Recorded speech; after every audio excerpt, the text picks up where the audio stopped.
Hello students, तो आज का हमारा टॉपिक होगा पीएमडीसी सिलेबस टॉपिक 1.1 से रिलेटेड और चैप्टर फोर्स एंड मोशन का। इस टॉपिक के अंदर हम लोग डिस्प्लेसमेंट को बड़ी ही डिटेल के साथ डिस्कस करने वाले हैं। चलिए शुरू करते हैं आज के अपनी वीडियो को और सबसे पहले बात कर लेते हैं रेस्ट और मोशन की स्टेट के अंदर आखिर डिफरेंस क्या है और आखिर रेस्ट और मोशन क्या चीज़ है। एक बात आपको बड़ी क्लियर अंदाज से पता होनी चाहिए कि स्टेट ऑफ रेस्ट और state of motion is not absolute. आप एक बॉडी को कभी भी ये नहीं कह सकते कि ये बॉडी एब्सोल्यूट रेस्ट के ऊपर है, यानी हमेशा रेस्ट के ऊपर रहेगी, हर पर्सपेक्टिव से रेस्ट के ऊपर रहेगी। और आप कभी भी एक बॉडी को ये नहीं कह सकते कि ये बॉडी हमेशा मोशन के अंदर है। फॉर एग्जाम्पल एक ब्रॉड एग्जाम्पल अगर ली जाए तो अगर मैं यहाँ पर आपके सामने बिल्कुल स्टिल खड़ा हूँ तो ज़रूरी नहीं है कि मैं रेस्ट के ऊपर हूँ। एक बंदा जो मून के ऊपर बैठा होगा वो मुझे मोशन के अंदर पाएगा। क्यों? क्योंकि मेरी अर्थ रोटेट करी और अर्थ रोटेशन के हिसाब से वो मुझे मोशन के अंदर पाएगा।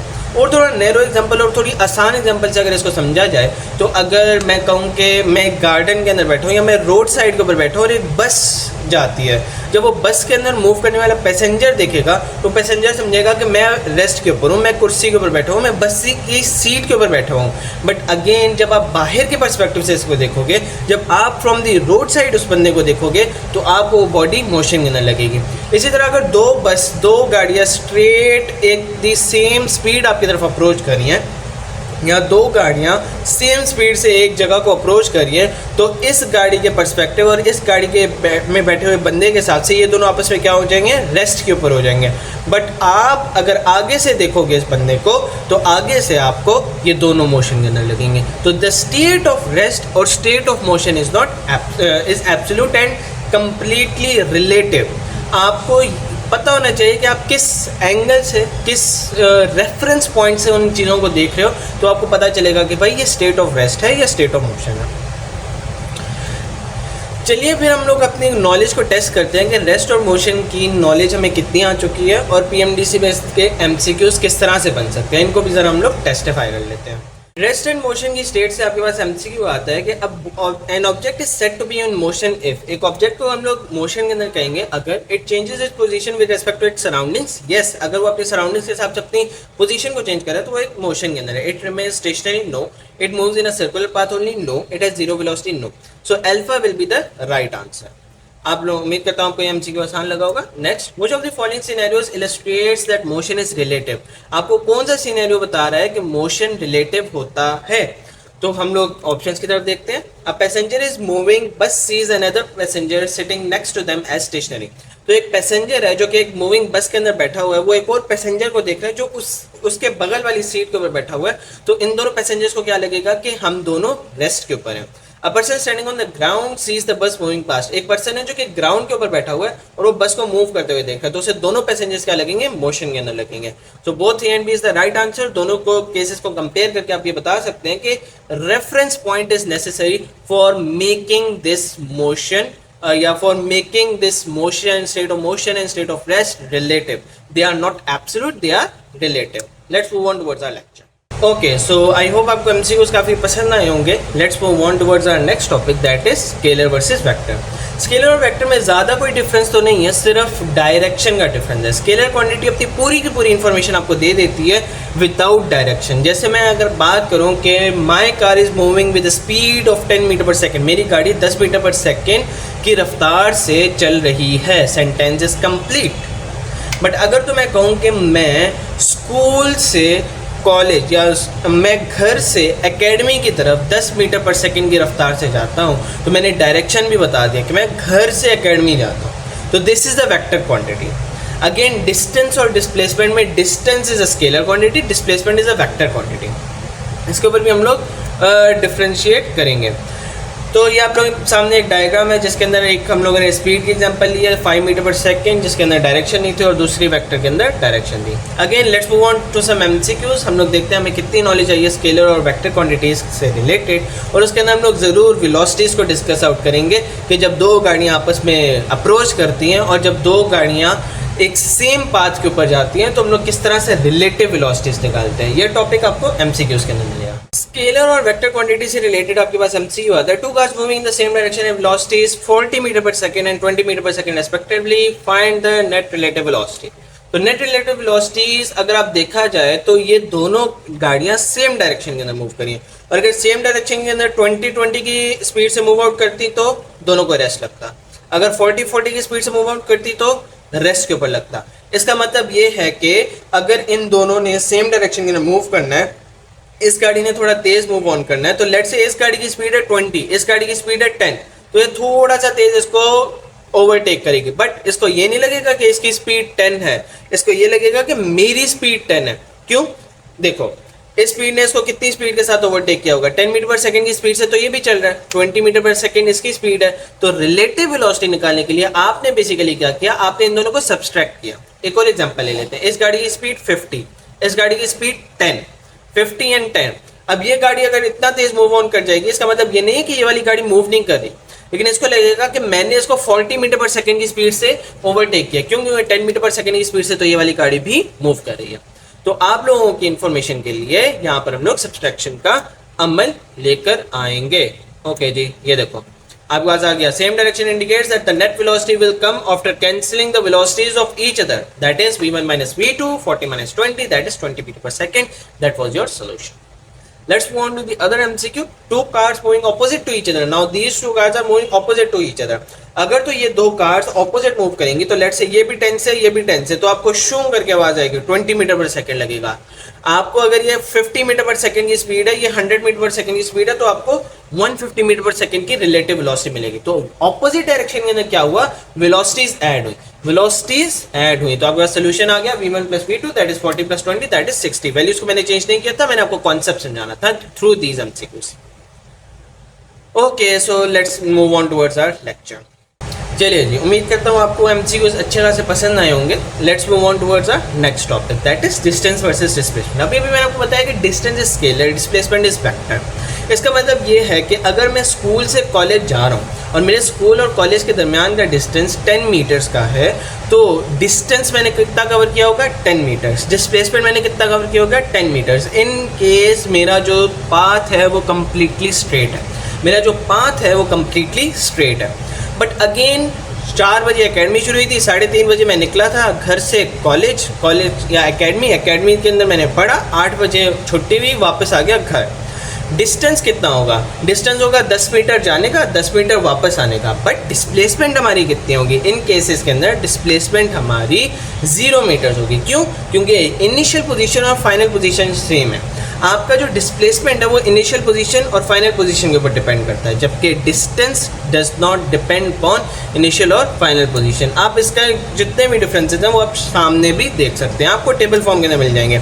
टाइप स्केलर वेक्टर हम लोगों ने डिस्कस कर लिया, path dependent yes and no, value distance की हमेशा पॉजिटिव होगी। लेट्स से अगर तो मैंने स्टार्ट किया मीन पोजीशन, लेट्स से घर से मैं गया एकेडमी से मैं वापस आ गया, कितने डिस्टेंस कितना हो गया, 20 मीटर्स। अम्मा जी कहती है मार्केट जाओ जो बैक साइड के ऊपर है। अब बैक साइड के ऊपर मार्केट में गया हूँ, लेट्स से अंडे लेने या वेजिटेबल्स लेने, तो मेरी जो डिस्टेंस है वो ऐड होगी, 20 + 5 लेट्स से 25 मीटर्स हो जाएगी। बट अब डिस्प्लेसमेंट मेरी नेगेटिव डायरेक्शन के अंदर जा रही है। पहले आगे एकेडमी की तरफ को मैंने पॉजिटिव लेट किया था, तो अब बैक साइड को मैं नेगेटिव लेट करूँगा, मेरी डिस्प्लेसमेंट क्या होगी, नेगेटिव। डिस्टेंस नेगेटिव हो सकता है, तो नो, डिस्टेंस नेगेटिव नहीं हो सकता, डिस्प्लेसमेंट नेगेटिव हो सकती है। और इसका मैंने आपको केस सीनेरियो भी समझा दिया है। एग्जाम्पल आपके सामने है, और इसके अंदर सर्कुलर मोशन या सर्कल के अंदर एग्जाम्पल दी गई है, जो कि हमारा स्पेशल केस है, जो कि हम लोग नेक्स्ट डिस्कस करेंगे। चलिए डिस्टेंस और डिस्प्लेसमेंट के भी कुछ एमसीक्यूज शेयर कर लेते हैं। डिस्टेंस और डिस्प्लेसमेंट से रिलेटेड हमारे पास सवाल आता है, student walks 4 metre east 3 metre west, point distance as well as displacement. तो हम लोग सबसे पहले नॉर्थ वेस्ट ईस्ट साउथ को देख लेते हैं कि वो कैसे आता है हमारे पास। अरे कहाँ गया, चलो ये तो आया ही नहीं, हाँ ये आ गया ना आपका नॉर्थ वेस्ट ईस्ट साउथ। तो इसके अंदर हम लोगों को सबसे पहले बताया गया कि body is moving 4 metre east, तो हम लोगों ने ईस्ट के हिसाब से एरो बनाया, उसको 4 मीटर के ऊपर रख दिया। देन बॉडी ने 3 मीटर वेस्ट की तरफ ट्रेवल किया, तो हम लोगों ने 3 मीटर वेस्ट को लेबल कर दिया। देन हम लोगों ने डिस्प्लेसमेंट फाइंड आउट की, इनिशियल पोजीशन से फाइनल पोजीशन तक। तो इनिशियल पोजीशन से फाइनल पोजीशन तक हमारे पास जो डिस्प्लेसमेंट आ रही थी वो 3 मीटर्स की आ रही थी, लेकिन डिस्टेंस फाइंड आउट करने के लिए आपको टोटल पाथ को कंक्लूड आउट करना पड़ेगा। 4 मीटर ईस्ट 4, 3 मीटर वेस्ट, 4 + 3 7, सो 7 मीटर्स की आपके पास डिस्टेंस आई है, 1 मीटर की आपके पास डिस्प्लेसमेंट आई है। आई होप ये बातें आपको क्लियर होंगी। नेक्स्ट एमसीक्यू की तरफ हम लोग चलते हैं। तो नेक्स्ट एमसीक्यू के अंदर वो कहता है a person walks 4 metre turns 90 degrees then walks 3 metres. तो ऐसे केसेस के अंदर जो 4 मीटर्स वो ऊपर जा रहा है, 3 मीटर्स वो राइट साइड के ऊपर जा रहा है, तो आपके पास पाइथागोरस थ्योरम लगेगा। क्यों? क्योंकि ये राइट एंगल ट्राइंगल बन रहा है आपके पास। तो ये देखो मैंने एरोहेड बना लिया इसके ऊपर, एरोहेड के बाद मैंने पाइथागोरस थ्योरम लगाया जो कि force hypotenuse square is equal to base square plus perpendicular square के बराबर होता है। वैल्यूज पुट की मेरे पास 5 आंसर आ गया, आपके सामने पूरा सॉल्व हुआ पड़ा हुआ है। तो that was the basically distance and displacement topic. Now let's move on towards our lecture. हमारे पास next topic है important cases का। As I told you circular motion के अंदर एक important case सर्कुलर मोशन के अंदर ऐसे है कि अगर एक बॉडी सर्कुलर पाथ के अंदर मूव करने की कोशिश करती है और वो कंप्लीट सर्कल को मूव ऑन कर देती है as you are shown in the video, तो आप डिस्टेंस कितना समझेंगे? भाई डिस्टेंस होगा उसके सरकमफेरेंस के बराबर, जो उसका बीच वाला सरकमफेरेंस है, जो कि आप 2πr की वैल्यू से निकालते हो। बट आप इसकी डिस्प्लेसमेंट क्या कहोगे? भाई जहाँ से वो बॉल शुरू हुई थी वहीं पर ही वो बॉल वापस आकर रुक गई है, तो displacement in this case will be 0। Final and initial position are same, घर से निकले थे घर के अंदर वापस, तो डिस्प्लेसमेंट 0, लेकिन डिस्टेंस किसके बराबर होगी? वो 5 उसने सर्कल के अंदर पूरा मूव किया था, दैट इज सरकमफेरेंस 2πr। अगर तो हम लोग एक और केस ले लें, एक और सर्कुलर पाथ ले लें जिसके अंदर वो बॉडी पूरा सर्कल तो नहीं बल्कि हाफ सर्कल का डिस्टेंस मेजर करती है, जैसे आपने आर्क के अंदर देखा। इस केस के अंदर हमारे पास जो डिस्टेंस होगा वो πr के इक्वल होगा, जो कि बेसिकली सर्कमफेरेंस का हाफ हो गया। लेकिन अगर आप डिस्प्लेसमेंट की बात करो तो डिस्प्लेसमेंट इसके अंदर कवर हुआ है, इनिशियल पोजीशन और फाइनल पोजीशन इक्वल नहीं है। इसका मतलब ये है कि आपको डिस्प्लेसमेंट कॉल आउट करनी है, उसके लिए आपने शॉर्टेस्ट पाथ को मेजर कर लिया। देखिए शॉर्टेस्ट पाथ को हम लोगों ने लेवल आउट किया हुआ है और ये किसके बराबर होगा? 2 multiply by radius, that is complete diameter of the path. So that was the important case of circular motion. I hope आपको ये समझ में आ गया होगा। इनको हम लोग मजीद एलैबोरेट करते हैं with some case study. Special case of circular motion से आपके पास सवाल आता है, a person jogs around a 5 metre track daily. अब उसकी 5 मीटर आपको सर्कमफेरेंस पहले से ही गिवन है, find its displacement and distance. तो अब आपको डिस्प्लेसमेंट और डिस्टेंस कैसे फाइंड आउट करेंगे? तो सबसे पहले एक राउंड सा सर्कल बना लेते हैं इसके अंदर और उसके बाद इसको पूरा 5 मीटर तक घुमाते हैं, जिसकी वजह से हमें डिस्टेंस पता चल गई 5 मीटर। डिस्प्लेसमेंट क्या होगी? 0, because initial position and final position are equal. Distance कितना हुआ पूरे ट्रैक का? 5 मीटर और डिस्प्लेसमेंट 0। अगर यहीं पर ही आपको रेडियस गिवन होता, रेडियस तो नहीं गिवन, ओके रेडियस गिवन होता 5 मीटर्स, तो आप क्या करते? आप 2πr का फॉर्मूला लगाते फॉर डिस्टेंस। तो 2πr किसके बराबर आ जाता? 10π के बराबर आ जाता। So the correct answer would have been 10π अगर आपके पास 5 मीटर का रेडियस आता। आप फॉर्मूला के अंदर पुट करें सर्कमफेरेंस का, वो बहुत ईजी है। नेक्स्ट एमसीक्यू आपके पास आता है, a ball rolls half way around a 10 metre radius track. अब 10 मीटर रेडियस है आपके पास और हाफ मूव करेगा ये बॉल। देखते हैं कैसे मूव करता है। ये आपके पास सर्कुलर पाथ आ गया, इस बॉल ने हाफ मूव किया और ये 10 मीटर का रेडियस था। तो अब आप डिस्प्लेसमेंट निकालोगे तो आप एरोहेड ड्रॉ करोगे। ऑफ कोर्स एरोहेड जब ड्रॉ करोगे तो आपके पास डिस्प्लेसमेंट किसके बराबर आ जाएगी? 2r पूरा diameter. So 20 metres will be the displacement. जबकि आपके पास अगर तो आप बेसिकली सर्कमफेरेंस या हाफ सर्कमफेरेंस निकालने की कोशिश करोगे डिस्टेंस के लिए, तो 1/2 circumference is equal to πr। So r की वैल्यू आपके पास 10 है, 10π will be the right answer for distance. Okay, so that was the end of special case circular motion. Now let's move on towards the other special case. Next case जो कि थोड़ा सा difficult और थोड़ा सा इजी भी है। Again circular motion के बाद बैक एंड फोर्थ मोशन, जो कि एक सिंपल पेंडुलम का या वाइब्रेटरी मोशन या टू एंड फ्रो मोशन कहलाया जाता है। इसके लिए हम लोग अगेन एक डायग्राम ले लेते हैं जो कि है सिंपल पेंडुलम की। इसके अंदर 2 केसेस हो सकते हैं। एक तो ये है कि बॉडी मीन पोजीशन से स्टार्ट करे और देन लेफ्ट एक्सट्रीम और राइट एक्सट्रीम की तरफ मूव करे, या एक केस ये हो सकता है कि बॉडी एक्सट्रीम से शुरू करे, मीन की तरफ आए, देन नेक्स्ट एक्सट्रीम की तरफ जाए। तो हम लोग सबसे पहले जो केस स्टडी करने वाले हैं वो मीन पोजीशन से, यानी बॉडी मीन पोजीशन से स्टार्ट करेगी। लेट्स से यहाँ बॉडी मीन पोजीशन के अंदर है और वो मूव ऑन करती है, यानी एक साइड के ऊपर, एक एक्सट्रीम पोजीशन के ऊपर, as you have shown in the arrow. अब डिस्प्लेसमेंट और डिस्टेंस दोनों बराबर हैं। लेट्स से एक एक्सट्रीम पोजीशन का जो डिस्टेंस है वो 2 मीटर्स है। कितना है? 2 मीटर्स। तो आपके पास अभी डिस्प्लेसमेंट और डिस्टेंस दोनों कितने के बराबर आ गए? 2 मीटर्स के बराबर आ गए। अगेन ये बॉडी वापस मीन पोजीशन के ऊपर आएगी। इसके बाद अब आपके पास डिस्टेंस 2 + 2 4 मीटर्स के बराबर आ चुका है, but displacement is 0 because initial and final position have become same. Again अगर तो हम लोग नेक्स्ट मूव ऑन करते हैं, ये अगेन लेफ्ट हैंड साइड की एक्सट्रीम पोजीशन के ऊपर मूव करती है, एरोज आपको शो कर रहे हैं। तो अब आपकी डिस्प्लेसमेंट 2 मीटर्स है, बट डिस्टेंस कितना है? डिस्टेंस आपका 6 मीटर्स है। अगेन अगर आपको डिस्प्लेसमेंट राइट हैंड साइड के ऊपर आपने पॉजिटिव ली थी, तो लेफ्ट हैंड साइड के ऊपर आप नेगेटिव लोगे, तो आपकी डिस्प्लेसमेंट -2 मीटर्स है। अगेन ये बॉडी वापस आएगी, आपकी डिस्टेंस बन जाएगी 8 metres, but displacement again final position आपकी सेम आ गई है, तो that will be 0 displacement again.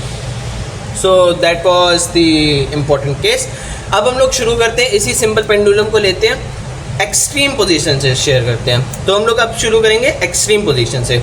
Extreme position number 1 से ये सिंपल पेंडुलम आता है टुवर्ड्स द मीन, यानी अब डिस्प्लेसमेंट हमारी हो चुकी है 2 मीटर्स, डिस्टेंस भी 2 मीटर्स हो चुका है।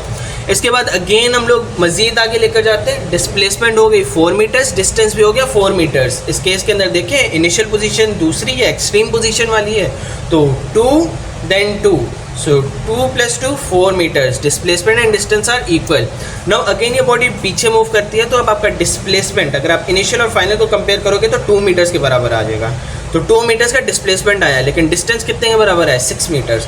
अगेन इस बॉडी को आप वापस लेकर जाओगे, तो वापसी के अंदर ये बॉडी जो डिस्टेंस कवर करेगी वो होगा 8 मीटर्स का, और जो डिस्प्लेसमेंट होगा वो इसका 0 मीटर्स का हो जाएगा। इस केस के अंदर नेगेटिव डिस्प्लेसमेंट हमारे पास शो नहीं हुई। So basically this was the case of simple pendulum. इस केस को भी हम लोग एमसीक्यूज के थ्रू पक्का कर लेते हैं। सिंपल पेंडुलम वाले केस से हमारे पास एक क्वेश्चन आता है, simple pendulum vibrates back and forth having maximum displacement of 4 metres on each side. अब हमारे पास 4 मीटर्स की मैक्सिमम एक्सट्रीम पोजीशन की डिस्प्लेसमेंट है। What is the net displacement after 3.5 revolution starting from mean position? अब याद रखिएगा, एक सिंपल पेंडुलम लेंगे, उसको मीन पोजीशन से स्टार्ट करेंगे, 3 रेवोल्यूशंस के बाद, यानी 1 अगेन मीन पोजीशन,